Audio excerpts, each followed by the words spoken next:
bow. We all know it from the de Blasio video. Rousing applause. I was very pleased. I took a bow. I said, thank you very much. And that was it. So that was my surprise. Now, mind you, I don't mind surprises. At the end of the evening, I go over to Simon Minching. I shake Simon's hand. I says, how do you do?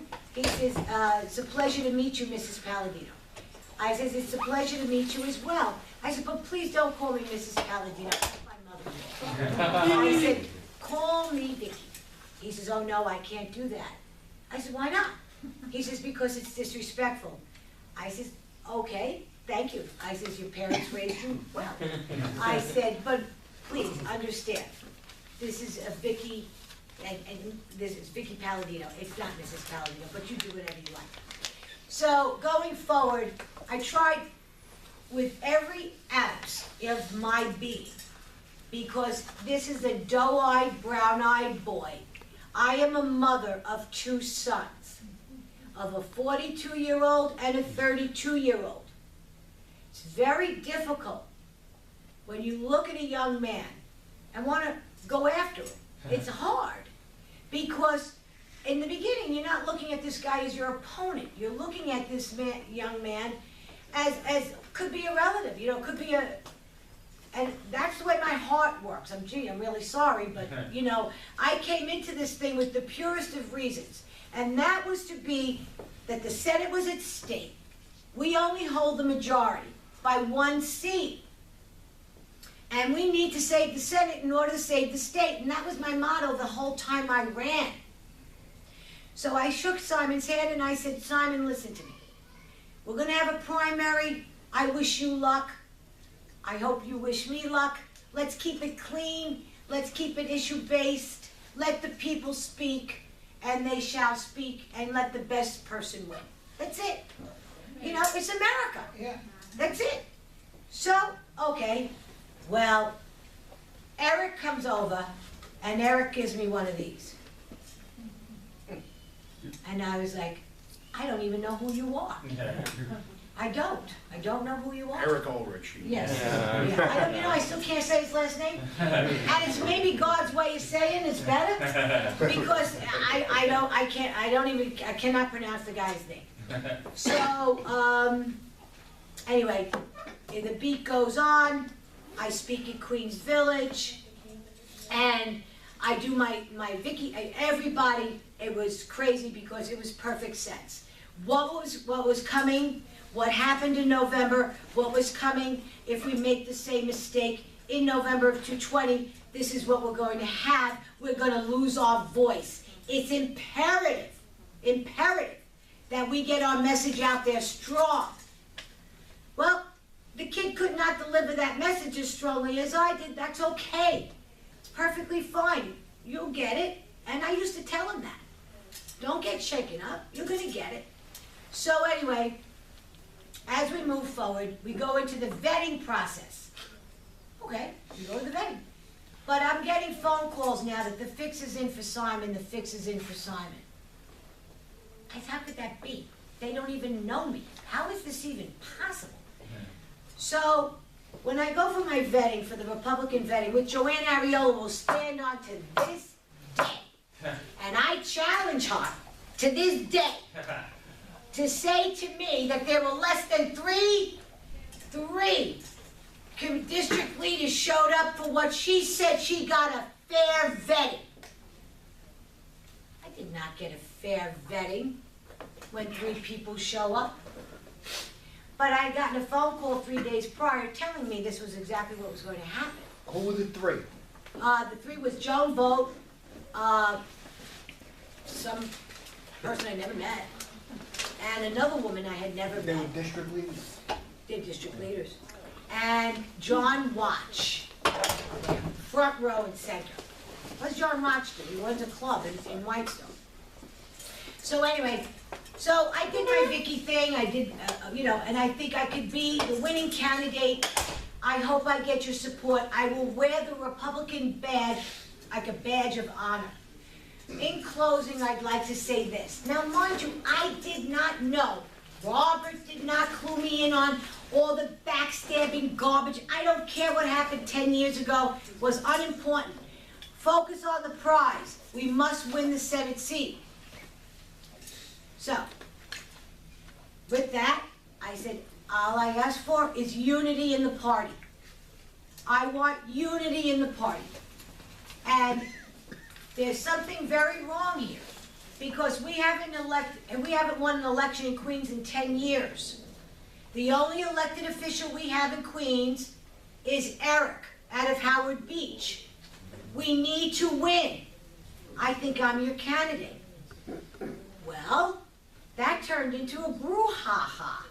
Who knew?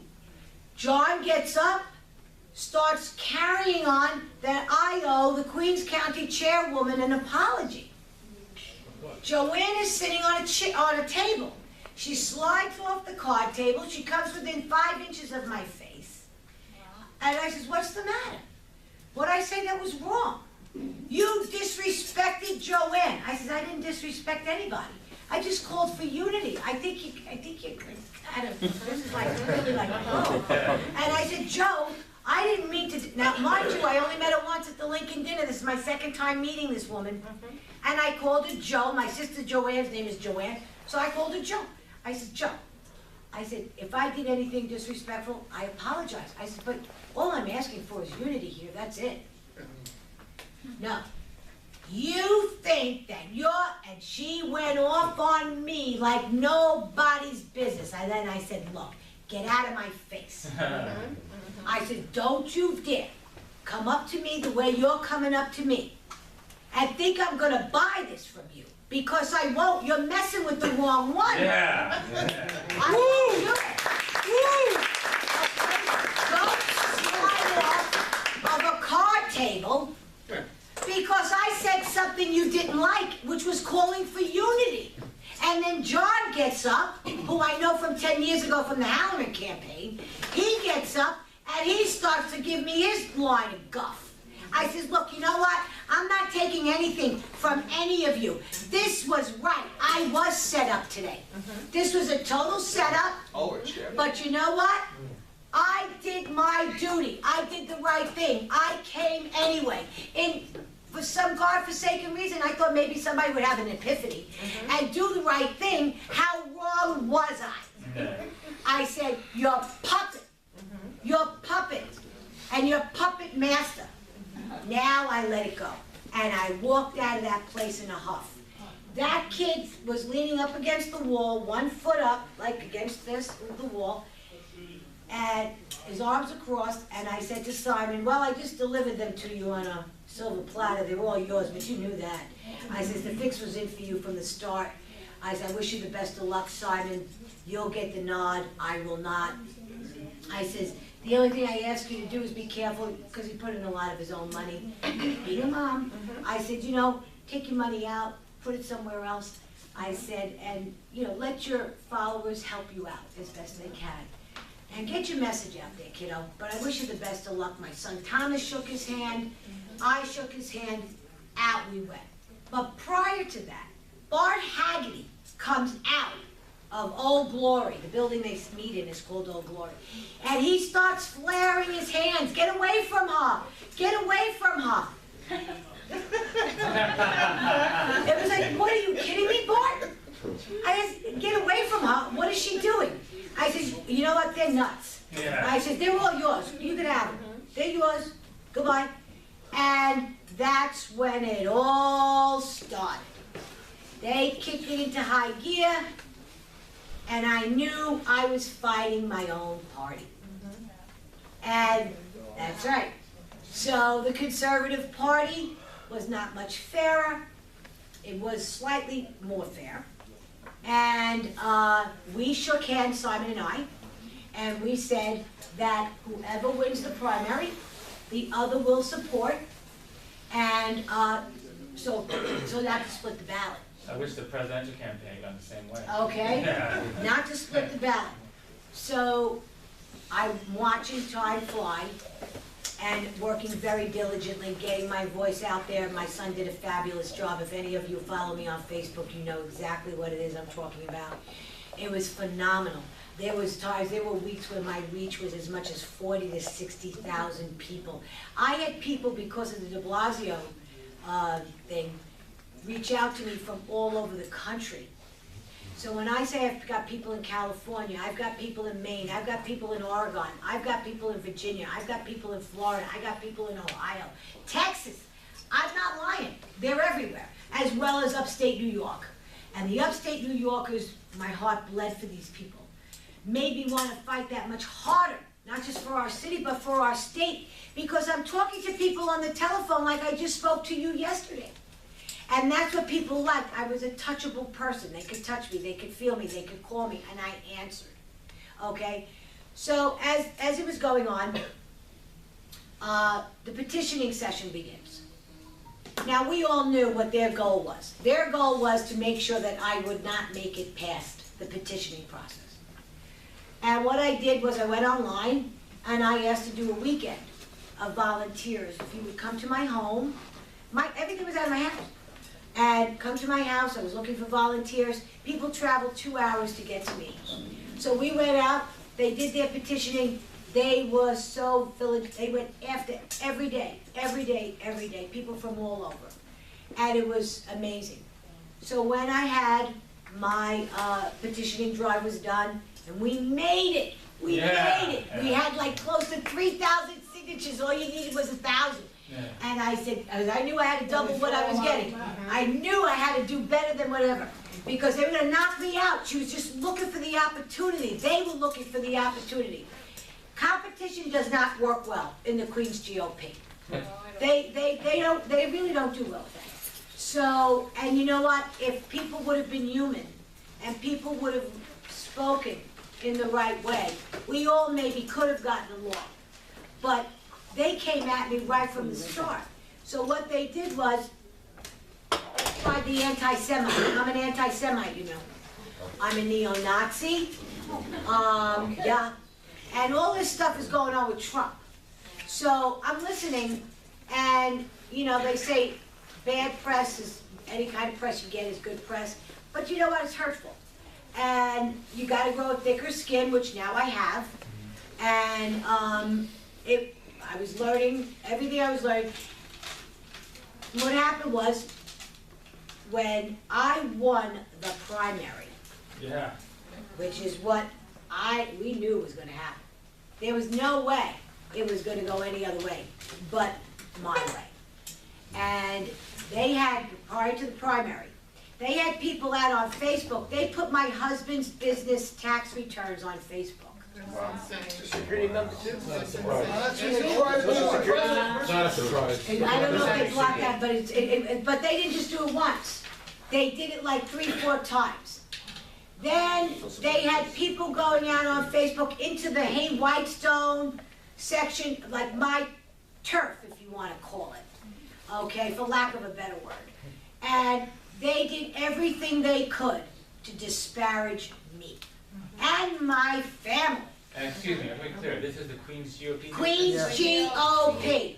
Eric is a puppet. So when people say, why aren't you supporting Eric for city council? He's the power behind the throne. I say, why aren't I supporting Eric? Where were they when and you know what, I got news for you. As I got educated, I wouldn't have wanted them anywhere near me anyway, because I don't operate like they operate. Eric is a puppeteer. Yes. Haggerty is the chief puppeteer. When I brought that out at the Queens Village, you'll see it on my website, I did a video. It was never going to go up, this video. But they had just taken a full page interview, because it couldn't get in any press, because they owned the papers as well. Sound familiar to people? Yeah. Sounds familiar. Okay, it was bizarre. I was like, okay, this is nuts. This is for a Senate race. Nobody could believe that this was for a Senate race for District 11 in Queens, that these people were going to such lengths to knock me the hell down. Excuse me, Vickie, I don't want to interrupt you, but just from an outside Queens viewpoint, where the hell is Bob Turner in all this? I Well, don't know. no, they already threw him out. Bob Turner, The they year did a coup before, on Bob Turner. That was a coup, yes. That was a coup. And I only learned this recently, because I used to tell people, please don't tell me anything. I don't wanna know history. I really didn't, because And it Ulrich was like is supposed sometimes to be ignorance his is friend, he bliss, stabbed I'll him in fight the my back. own battles. The same stuff happened on the Democrat side. But that they were behaving like Democrats. Let me tell you something. It was that, that's right. Don't you tell me that whatever his name is. Ulrich, thank you. I don't ever want to learn how to say it. Don't anybody tell me that Eric is a Republican. No. Eric is not a Republican. Well, he's fat.